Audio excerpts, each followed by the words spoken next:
مسلمانوں، اتفاق میں ہی کامیابی ہے، انتشار میں کوئی کامیابی نہیں ہے، اختلاف میں کوئی کامیابی نہیں ہے سوائے بدنامی کے۔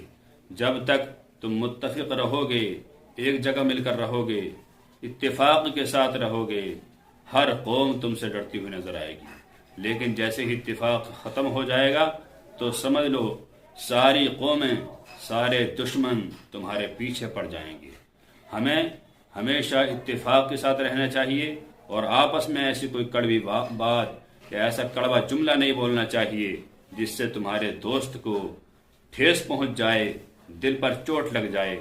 اس لیے کہ عقل مند حضرات کہتے ہیں کہ دوبارہ گرم کی ہوئی چائے اور دوبارہ جوڑے ہوئے رشتے میں پہلے والی مٹھاس کبھی نہیں آ سکتی۔